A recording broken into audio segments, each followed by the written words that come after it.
and the number of Americans who have been receiving unemployment benefits for more than a week fell to the lowest level since 1970. 300,000 fewer Americans are receiving unemployment claims now than before the pandemic. That means more Americans are getting back to work and fewer are drawing government benefits. As we've said many times, the data can be volatile week to week or month to month, so it's important to focus on the broader trends. And those trends show remarkable progress across our economy over the last year, including the fastest year of job growth in U.S. history with 7.4 million jobs created and unemployment down to 3.8%. I also wanted to mark another historic milestone of 500 million vaccines that we have distributed to the world, an unprecedented campaign reaching 113 countries, something that has never been done before. We did not get here by accident. This is a testament to the same whole-of-government effort we applied domestically, navigating logistical, legal, and regulatory processes to get life-saving vaccines across the world. As we mark today's milestone of delivering 500 million vaccines to the world, let me be clear. Without additional funding from Congress to support getting shots into arms, USAID will have to cut short our crucial and effective efforts to turn vaccines into vaccinations. Congress must promptly provide the administration with the urgent funding we need to continue the work of both vaccinating the world and protecting Americans at home. Last thing I just wanted to note, as you saw this morning reported, Jeff Zients, who has served as our COVID coordinator, will soon be leaving. So I just wanted to take a moment just to note his service and thank him from the President and all of us. The President called on Jeff to lead our COVID-19 response because there is no one better at delivering results. I know this personally. I worked closely with him through many challenges over the course of many years in public service and government. And the thing about Jeff is at every moment, at every opportunity, when there is a big challenge, a pile of manure sometimes, he dives right in to fix the challenge. And that's what he does. That is what he has done time and time again through his career in public service. And he led this effort to stand up a mass vaccination campaign, achieve equity in vaccinations across communities, ensure that Americans have access to treatments, tests, and embark on an unprecedented global vaccine campaign that we can celebrate today. It would not have happened without Jeff Zients in this job and in this role. And we are stronger that his service and the service of his deputy, Natalie Quillian, who's also departing, has literally saved lives in this country. So we want to thank them for their work, for their leadership, and we will miss them a great deal here. Jeek, why don't you kick us off? Thanks, Jen. First on COVID, the President has had a couple of close calls over the last couple of days, the second gentleman and the Irish Prime Minister last night. Has he been tested today? Was there a result of that testing coming out? He was not tested today. He was tested last Sunday. Neither of these individuals were considered close contacts. The doctors at the CDC determine what close contacts look like, and that a close contact is someone who was less than 6 feet away from an infected person for a cumulative total of 15 minutes or more over a 24-hour period. That is how they define it. And of course, our doctors look closely at that as well. And neither of these two individuals did he spend that amount of time with. And so his weekly testing cadence remains as it has been. It has not changed. And there are a number of particular precautions that exist, to protect the president and keep him safe and healthy. The testing cadence here is not like most people recognize. But this broader issue, though, of the president coming into maybe not CDC close contact, but having close exposure to some people even for a brief amount of time. Getting into that bubble around the president. Now, this is something that people around the country are dealing with on a daily basis, but they don't have the same sort of precautions that are here.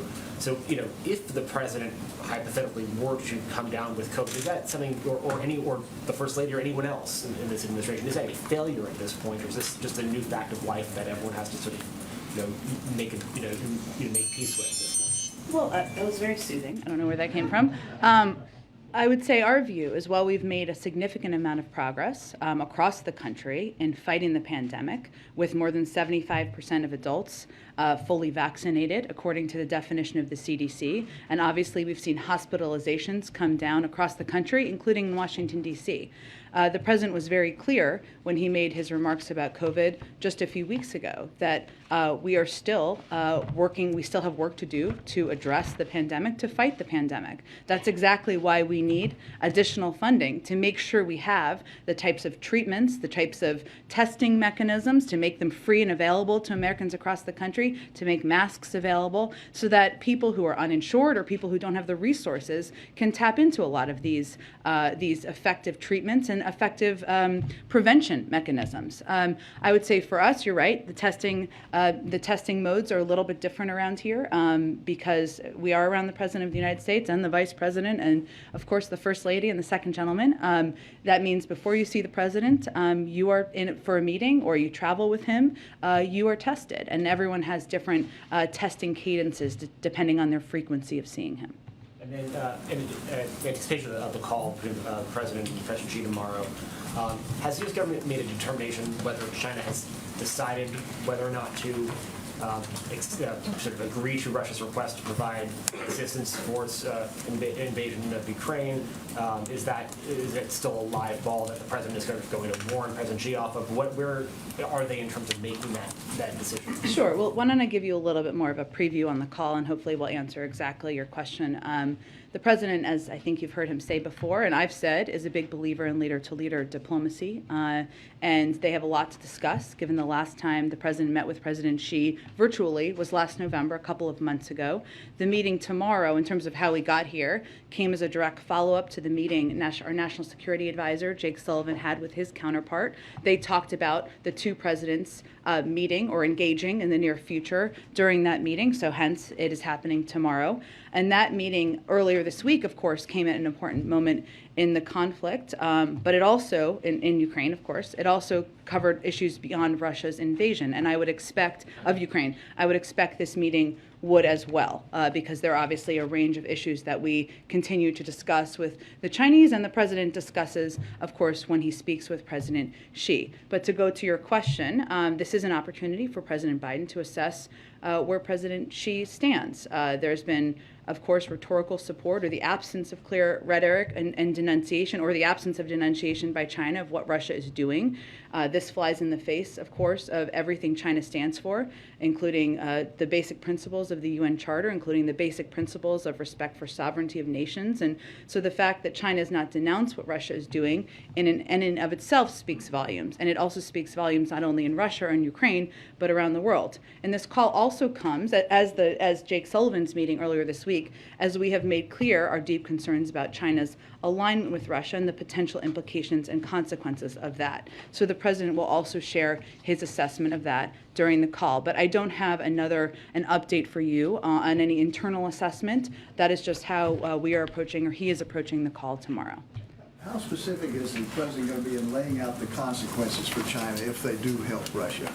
Well, the President never fails to be direct, including in his conversations with President Xi, but we'll let the call happen, and I'm sure we'll have more to read out for you after the call. Do you have any idea what military equipment they are thinking about providing Russia? I don't have any assessment of that from here. And what do you make of the Putin comments basically calling for a purge of anti-war opponents? Well, I think this is a clear sign that this war is not going how President Putin planned for it to go. And there has been an outpouring of courageous protests and many speaking out against the war, even within Russia. So his effort to crack down on dissent, to crack down on the freedom of press, on the freedom of media, on the freedom of protest, is actually quite consistent with what we've seen his approach to be over the course of the last several years, but I think it's an indication of exactly that.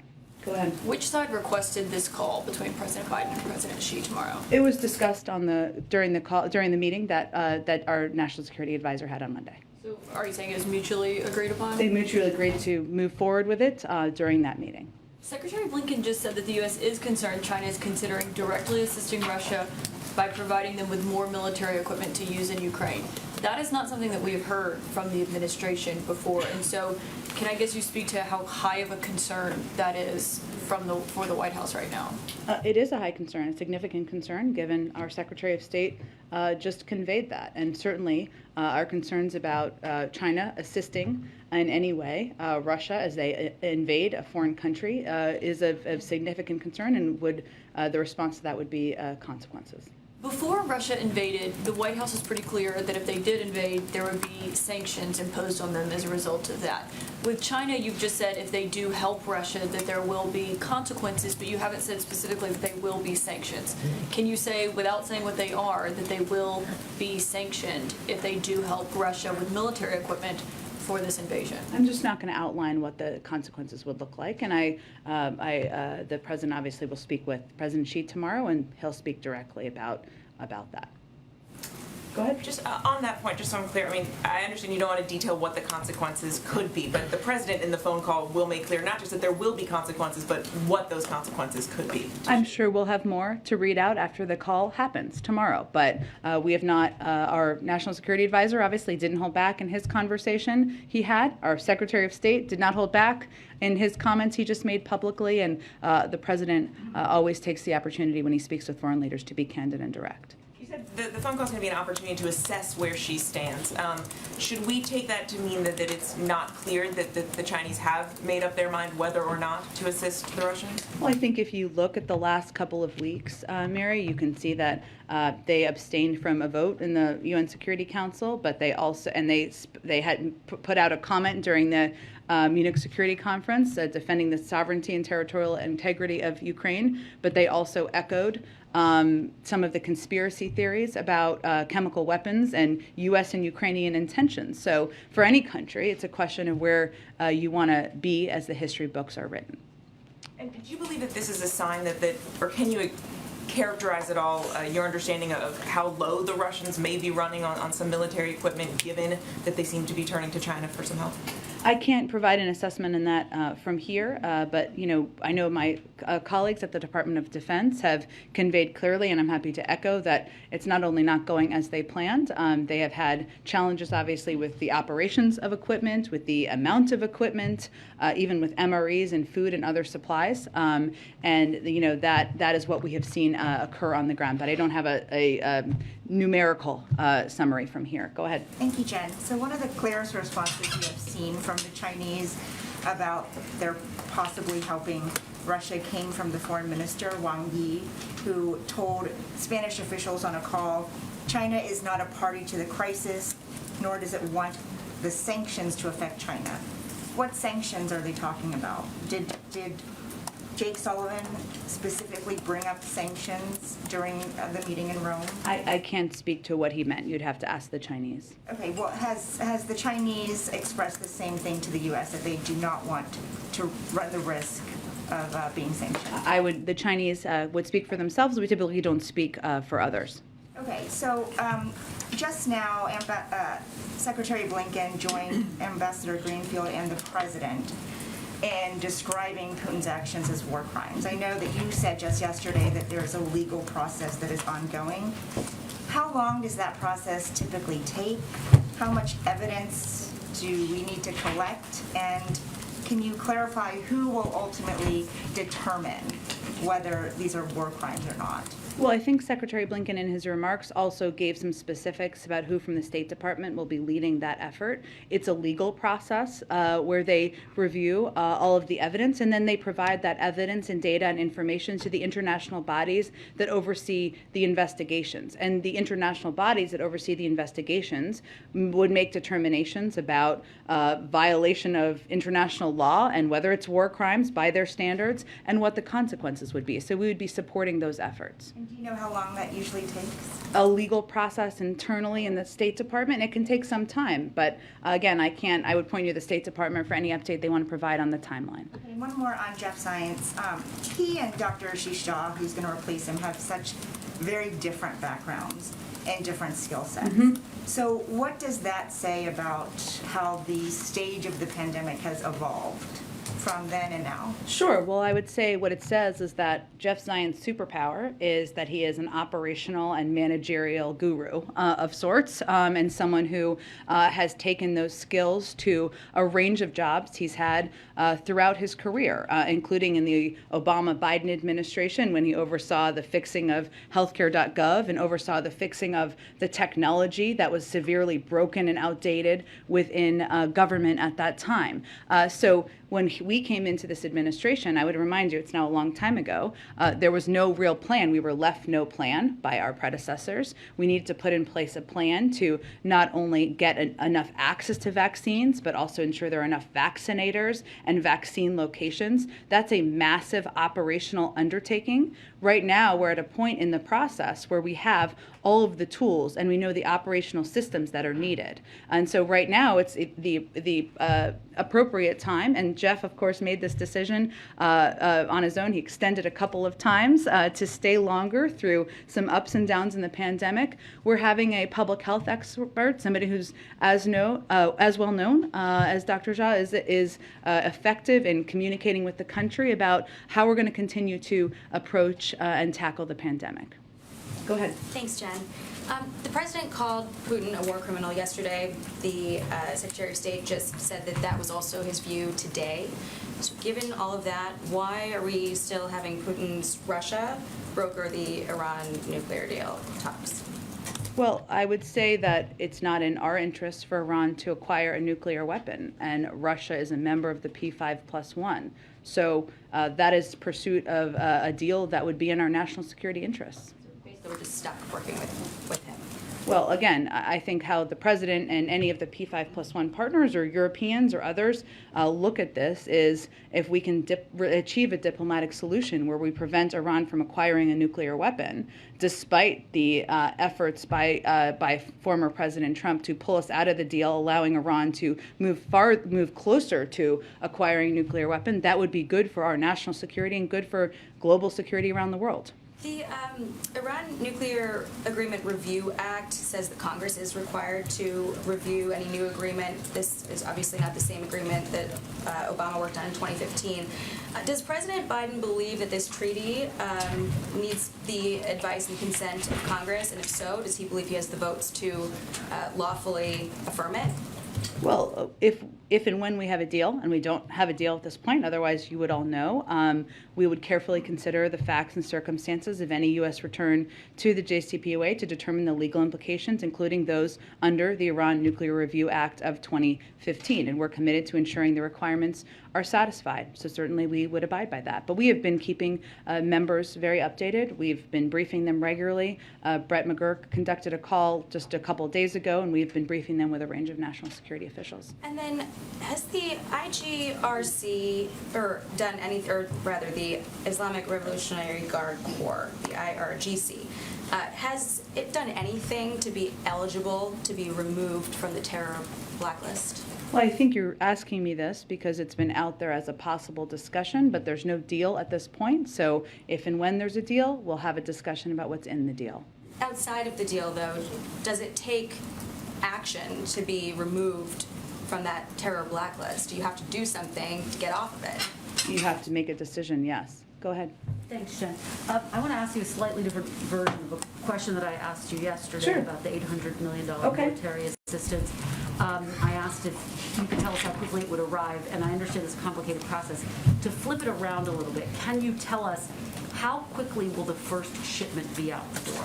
Well, we've been doing shipments or deliveries every day or every couple of days, and obviously the Department of Defense would have more specifics. But we have effectively and successfully delivered $300 million in military assistance to the Ukrainians on the ground over just the last 2 weeks, and our effort would be to continue to rapidly provide equipment. This new tranche, this new $800 million announcement, can you just characterize how quickly this round will start to be sent to? Well, the operations of that would be led by the Department of Defense, so I'd point you to them for more operational specifics.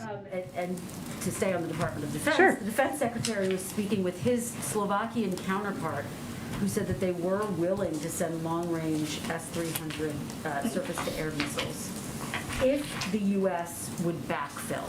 Does the administration see this as a done deal, as something that is imminent, that will happen? Well, it's the decision of any foreign country as a sovereign country to decide what equipment they want to provide. What we are mindful of is ensuring that we are maintaining we have to be careful in our desire to support other countries that we're not inadvertently impacting NATO readiness or capabilities or our own. And again, this is something the Department of Defense can most effectively speak to, but a lot of these military systems some of them require months to manufacture, to build. We don't have a warehouse of just military equipment that's ready to typically be sent all the time. So that is a factor, but we want to find a solution that both enables allies and partners to provide the support they have available to Ukraine while addressing the very real need to backfill their defense systems, which is often a significant challenge. And we just want to make sure that if and when our allies are donating material, including us, they're not leaving a gap in their own defenses. Okay, and just finally, Ukrainian refugees are being turned away at the southern border. I know you've gotten some questions about this because of Title 42, obviously put in place in the early days of COVID-19. Where is the administration in trying to work around this? Well, right now, as I noted, I think the other day, there are discussions about any ways we could be helpful in welcoming refugees into the United States, something the president, Ukrainian refugees, of course, we welcome many refugees, as you know, something the president is willing, of course, happy to do. The role we've been playing to date, Kristen, has been really providing humanitarian assistance. We've provided $300 million in humanitarian assistance to the people in Ukraine and neighboring countries. A lot of that is going to help provide support to refugees, $3 million in 3 weeks, which is a startling number, that are going to neighboring countries. And the bipartisan funding bill the president just signed a couple of days ago provides more than $4 billion in humanitarian assistance, including $2.65 billion through the USAID International Disaster Assistance Program, which provides everything from food, healthcare, other urgent support, and $1.4 billion for migration and refugee assistance to support refugees fleeing Ukraine. But that is where, because the vast majority of refugees want to stay in neighboring countries, that is where we have been focusing our energies at this point. The president has been clear that he welcomes those who do want to come here, but given this block, are there discussions about revoking Title 42? The revocation of Title 42 wouldn't be done in response to a war in a European country. It's done by a decision would be made by the CDC, and then it would be implemented when that is done. And it will be done at some point, of course, with the interagency, including the Department of Homeland Security. But there is a range of discussions about if there are ways for Ukrainian refugees to come. Right now, they'd have to apply, obviously, through existing refugee programs where they would apply from a third country. Go ahead. Thanks, Jen. Given the COVID surge in China and the lockdowns that we're seeing there, is supply chain issues and those getting worse perhaps going to be part of the call tomorrow at all, or is it focused mostly on Russia? It will be focused on a range of issues.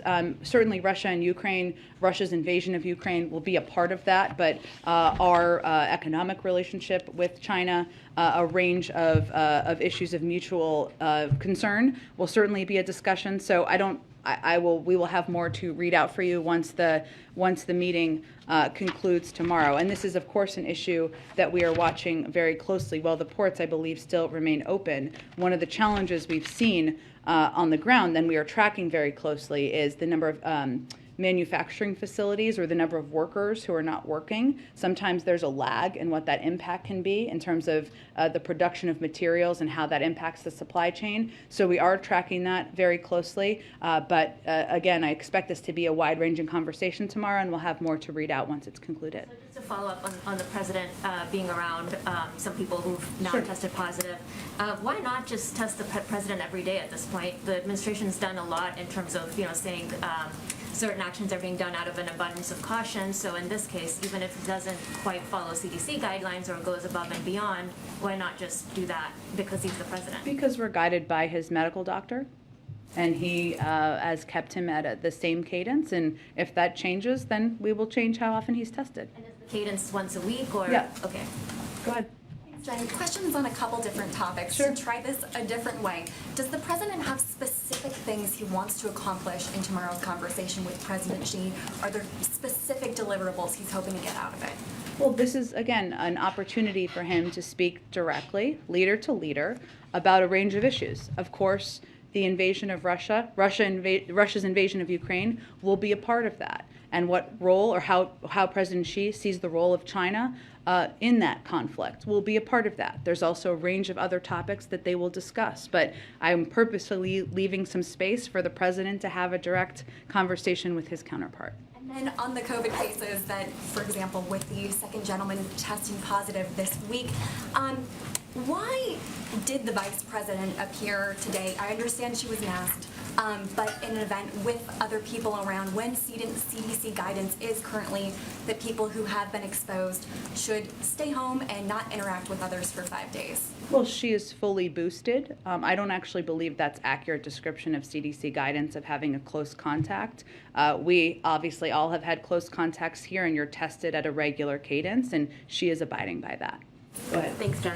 Just to kind of follow up on that bit on COVID, is one of the reasons why the administration is not being extra cautious with the president and the vice president, even though there is a national security issues around this, in part to kind of lead by example for Americans to say, you can get back to living your normal lives and you shouldn't be concerned that even if you get exposed to somebody just briefly, you shouldn't freak out about that. You don't need to test a bunch of times. Is that basically the dynamic that you're trying to say? Look, even though if the president, 79 years old, president of the United States, were to get COVID, might be more serious than somebody in their 20s?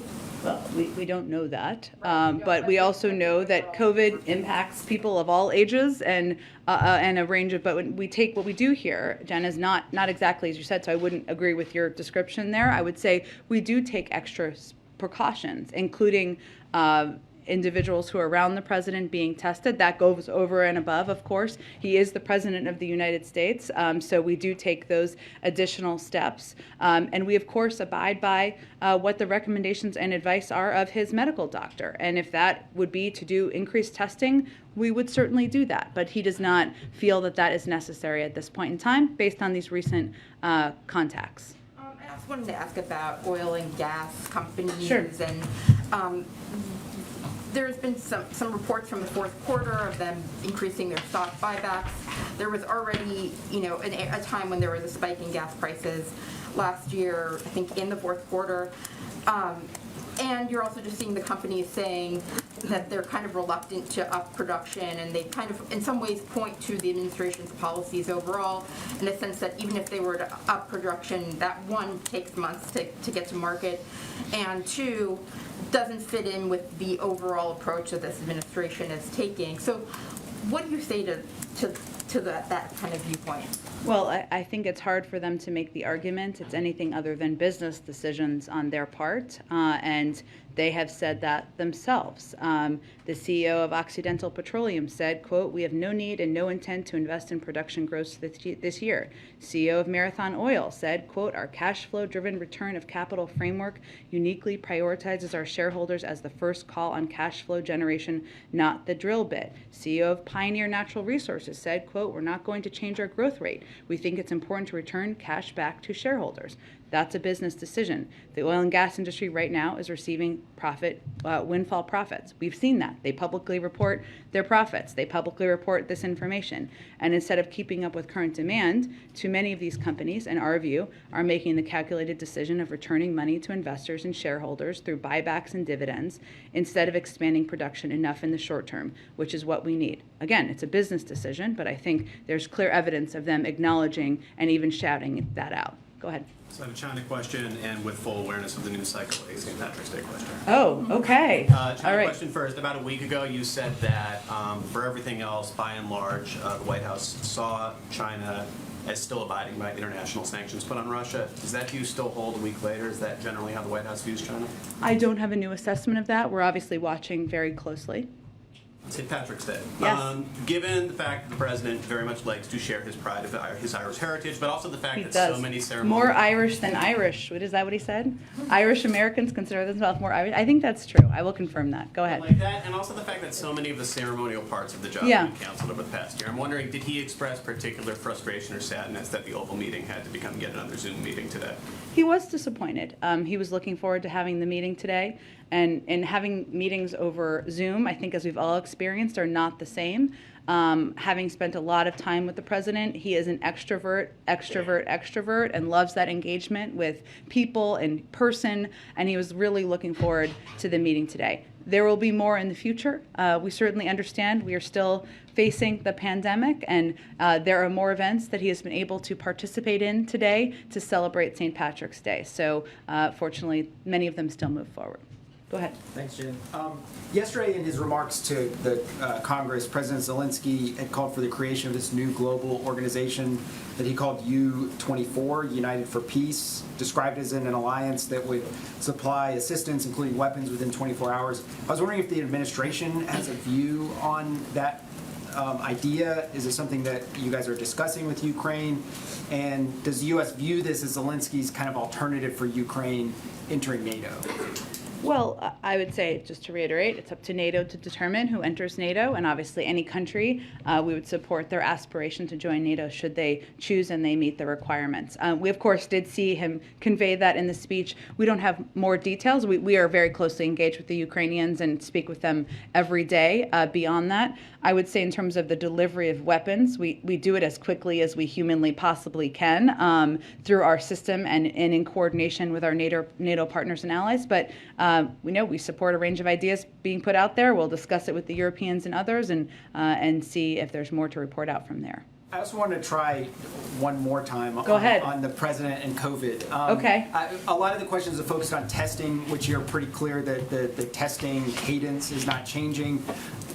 As he looks particularly to a trip next week that is quite important to Brussels and maybe elsewhere in Europe, is there anything else that he's doing? I mean, as he's having these, what the CDC does not consider a close contact, but are certainly people that he's around and aware of, is anything about his behavior changing? Are there any other precautions that you guys are taking that are not testing related?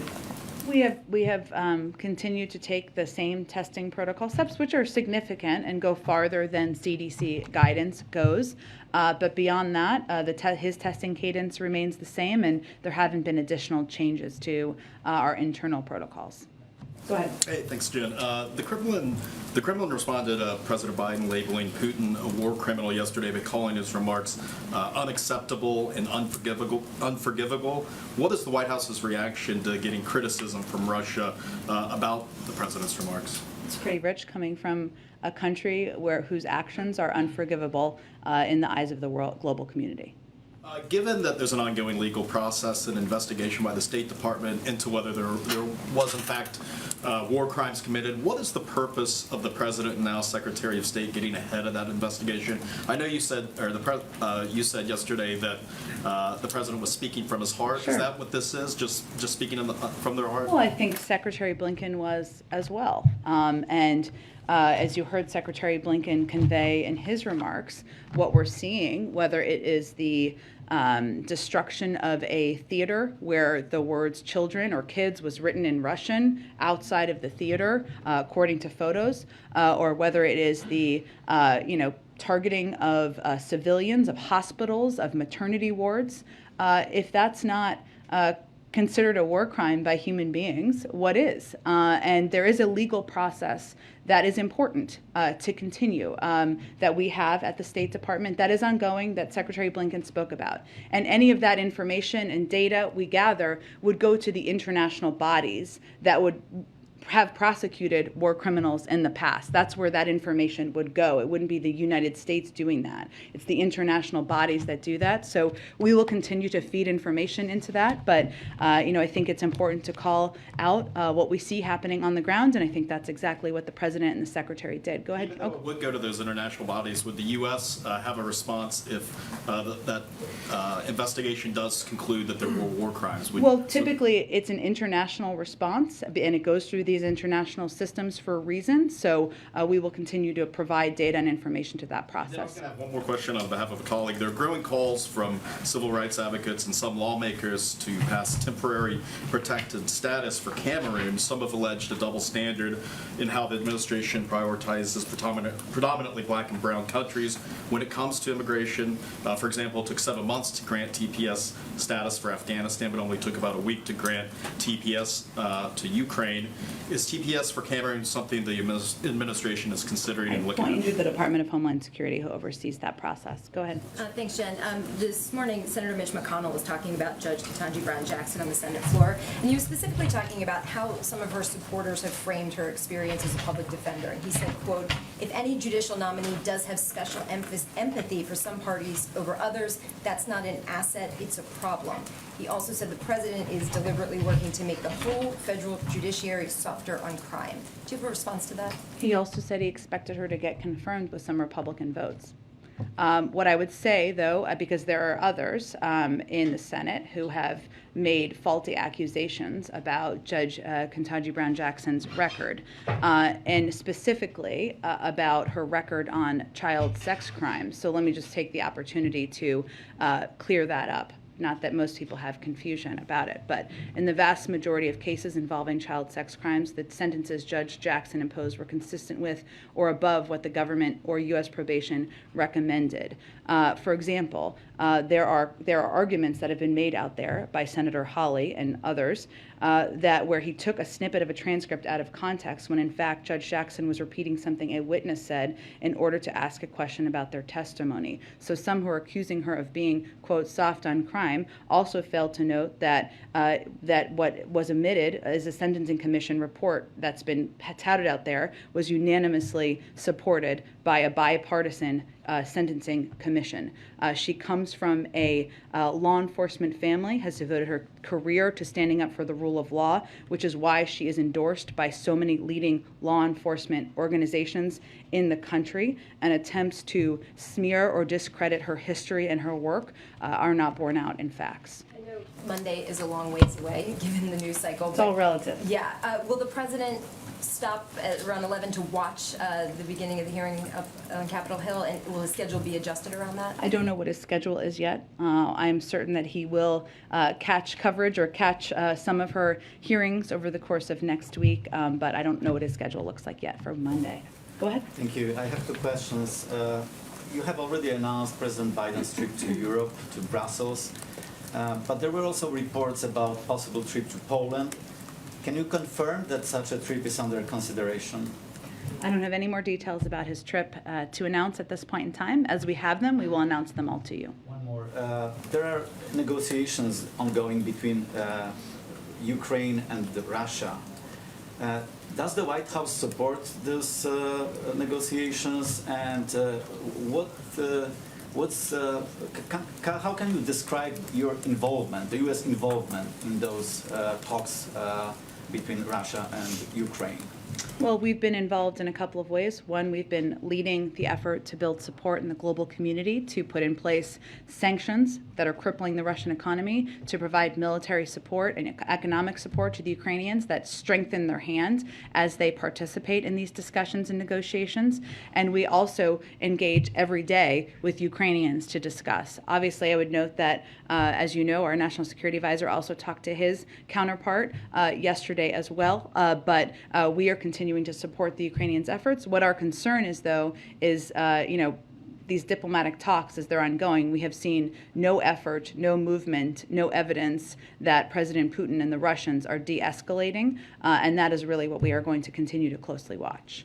Go ahead. A follow-up on your point about Senator Hawley. Obviously, he's consistently voted against the president's nominees. Don't think he was a swing vote you guys were counting on. However, will his criticism, will the explosiveness of this line of attack, do you worry that it will affect your ability to win over other Republican votes? Is there any concern about this campaign upping the pressure on, say, Senators Collins and Murkowski, who may be more amenable to voting? Well, I'm not sure that someone who refused to tell people whether or not he would vote for Roy Moore is an effective and credible messenger on this. Go ahead. Thanks, Jen. I'm going to try again on President Biden, President Xi's call tomorrow. If you won't detail the consequences of what happens if China does start support Russia, might you indicate whether there are any carrots that the administration is prepared to offer, perhaps tariff reductions?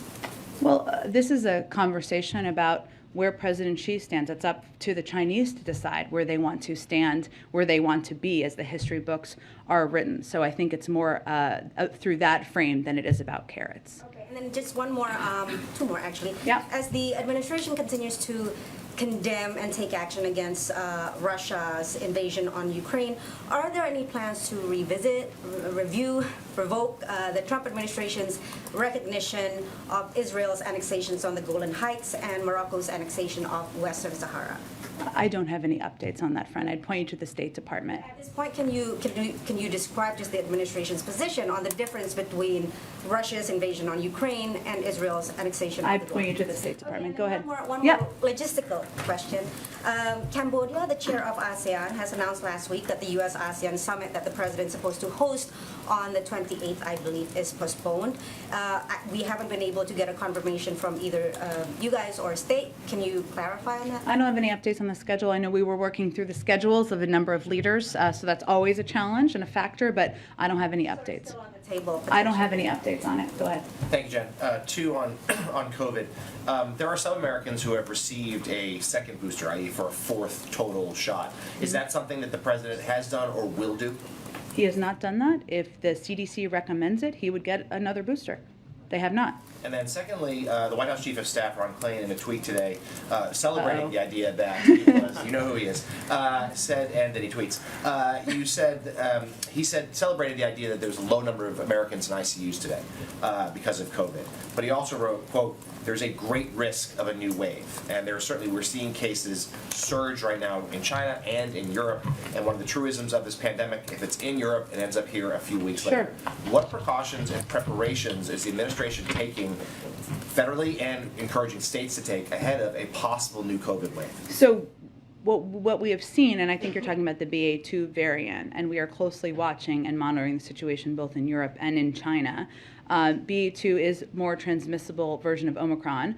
But we do know the tools the United States has, including the mRNA vaccines, therapeutics, and tests, all are effective tools against this variant. And China has not used mRNA vaccines, which is an important component of how we're seeing the response there or how it's impacting people there. But BA.2 has been circulating here, a little different from Omicron when we were going through that surge in November, has been circulating here for some time.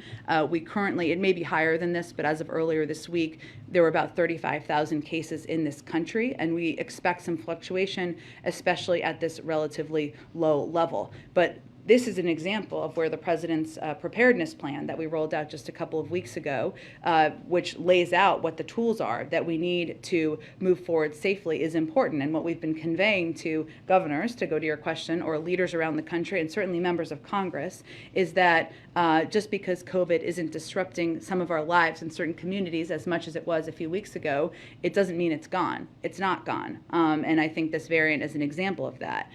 We do know what we need to manage it, but we are also at great risk of running out of money to do exactly that. And so that is a key part of what we're communicating to governors, to members of Congress, and others about where we are with funding and the need to end some of these programs soon if we don't get the funding we need. Just a very short, quick follow-up. Is there concern, though, that this variant, which is seen as very transmissible, is coming at a moment when a lot of Americans are seeing waning protection from their boosters just because of the timing of the shots, as well as the fact that mask guidelines and other regulations have been lifted across the country? It's a good question. I would point to our medical experts to answer that. I mean, it is more transmissible, but we know it can be treated. So I think what it is a reminder of is that while it has decreased in many parts of the country, it is not gone, and it means we still need to continue to take steps we can to fight the virus. Go ahead. Japan hosts the largest number of U.S. military, about 50,000 troops, about 500,000 Americans at any given time in Japan. And many Japanese remember at that time Vice President Biden came all the way to Japan about 10 years ago and there was a terrible disaster. But there's been no interview with any Japanese media. Do you think we could arrange that just to assure that the treaty is in force, and especially the Senkaku, the southern islands, they're very worried about. President could we does get have a positive?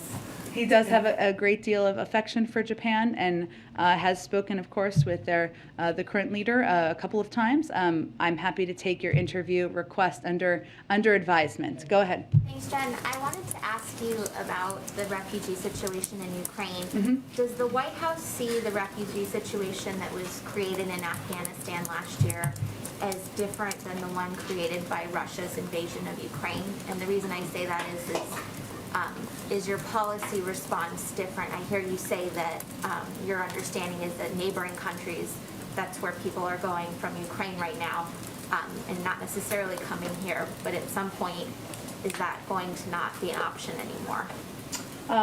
Well, it's different in part for the reason you mentioned, that in Ukraine there are, while there have been 3 million refugees, or about that number over the last couple of weeks, they have been, the vast majority of them have moved into neighboring countries, who have set up really remarkable systems for welcoming these refugees at a really challenging and difficult time. I know there's been a lot of reporting from a lot of your networks in Poland and other places where they have had systems in place to welcome refugees. That has been the preference of these refugees. That's why we have been providing our humanitarian assistance to these countries and to Ukraine directly in order to help augment the support in the best way possible. Every refugee circumstance is different and has different needs and requirements, and we try to adapt our own response from USAID or from our refugee and migration programming and funding to meet what the needs are in that conflict. I also wanted to ask on a completely different topic. The President in the State of the Union said that he would sign an executive order on identity theft, and I think he called it pandemic aid fraud or something similar. Do you have an update on where that is? I know it hasn't been published yet. Well, let's see. What we know at this point in time is that he talked about addressing unemployment fraud, right, through the pandemic. And so what we're doing now is ensuring that we're taking steps toward that. Last week, the Department of Justice announced a new chief pandemic prosecutor, and we're working to escalate efforts to crack down on bad actors and support and augment that. But in terms of the executive order, I don't have an update on the timeline on it. Go in the back. Jen, two questions, one foreign policy, one domestic. Okay, I like this setup. We can do it the other way. Sure. So, what do you make of the fact that there now appear to be Chechen and maybe Syrian irregular forces fighting on behalf of Russia in Ukraine? I don't have any confirmation of that from here. And then on the domestic front, Kathy Hochul, the governor of New York, proposed today making changes to the state's progressive bail reform law, and it looks like Mayor Adams, who I think we can describe as an ally of the president, support those changes. So does this administration stand by its, what I would describe as a wholesale endorsement of bail reform? I would have to check on the specifics of the New York changes. I haven't looked into those. I'm happy to do that and talk to our counsel's office about that. We'll get back to you. Go ahead. Yeah, so the Chinese have been very public about how they're going to continue their normal economic activity with Russia. Is the president going to press President Xi on that, and is he going to ask them to sort of back off their activity like the rest of the world? Well, I think that the conversation tomorrow will be a continuation of the conversation our national security advisor had with his counterpart earlier this week. And certainly China's alignment with Russia in a range of ways and the potential implications and consequences of that are a central part of that conversation. And then domestically, on another subject, the Congressional Progressive Caucus recommendations for executive action are out, and they're asking for a decision to declare a climate emergency and ban all U.S. exports of oil. Is that something the president is thinking about doing? There are a range of really good ideas out there. President's looking at all of them, but I don't have anything to predict for you at this point in time. One last quick one to start for the room. When is the president going to nominate a new Fed nominee? Well, I would say that one of the most eminently qualified people ever to be nominated only withdrew her nomination, I think 48 hours ago, 72 hours ago. It's all running together. He very much intends to nominate another eminently qualified person, but I don't have an update on the timeline of that. Let the financial wires games begin. Go ahead. Thank you, Jen. If the U.S. plans to still engage with Russia on the Iran nuclear deal and perhaps some of these other climate initiatives, what does President Biden expect Russia to bring to the table? I know what the goal is, that we don't want Iran to have a nuclear weapon, but how does the president think that Putin will be helpful after the president rightfully turns him into a pariah on the global stage? As it relates to the Iran nuclear deal, I think that our view on this is that it's not obviously in our interest, and it's not in Russia's interest either for Iran to acquire a nuclear weapon. And so while these negotiations, I mean, the people are back in their capitals at this point in time, as you know, but they're, for all intents and purposes, ongoing. There have been roles in implementation that Russia has had in the past, but I think what we recognize is that it's not in their interest either, and we will continue pursuing the diplomatic path forward. And then one more. The New York Times has authenticated emails that appear to have come from a laptop abandoned by Hunter Biden in Delaware. The president previously said that the New York Post story about this was a bunch of garbage and that it was a Russian plant. Does he stand by that assessment? I'd pointed to the Department of Justice and also to Hunter Biden's representatives. He doesn't work in the government. Go ahead. Thank you. So there have been some peace talks going on between Ukraine and Russia, as was already mentioned. It seems that a couple of the things that are being floated are, one, some sort of withdrawal by Russia, but they still hold on to these pieces of Ukraine they already have in the east and Crimea. So my first question is, would the US ever back that kind of deal if it's something the Ukrainians agreed or felt they had to agree to? We're here to support the Ukrainians, but we're not going to negotiate about a negotiation that has not resulted in even the implementation of humanitarian corridors at this point. Fair enough. So, but the other thing that's been floated by Zelensky himself is that he basically said the other day, Ukrainians get used to the idea we're not going to be in NATO, they're never going to want us.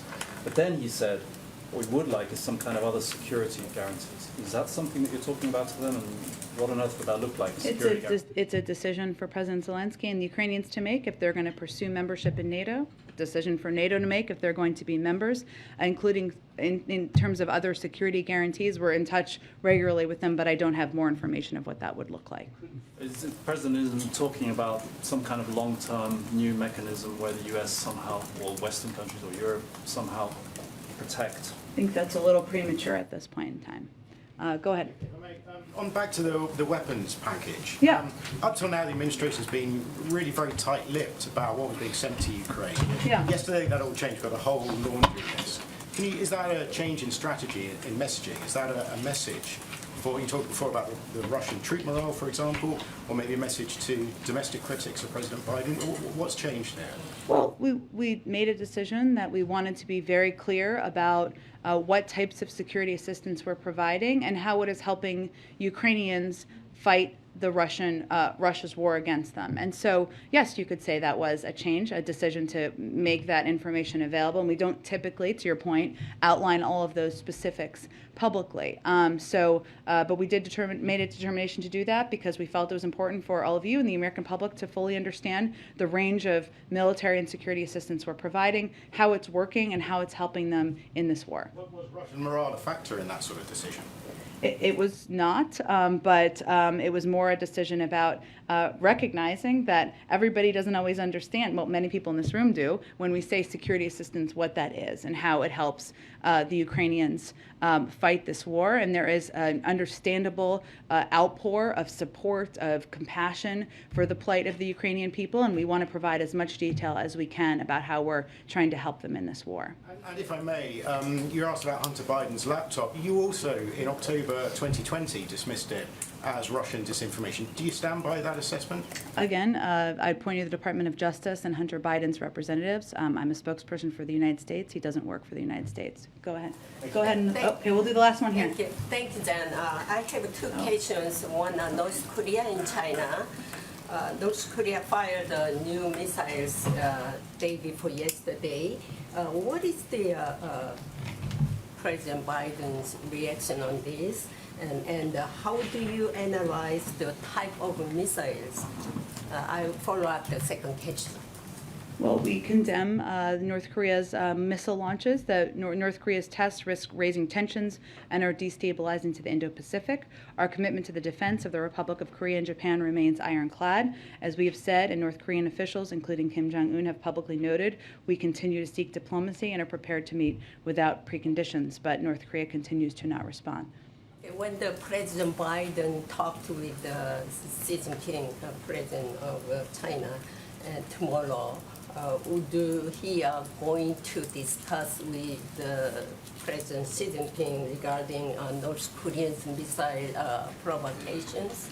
I expect there'll be a range of topics discussed, including security in the region, but we'll have more to read out when that conversation is done. Thanks, everyone. See you tomorrow.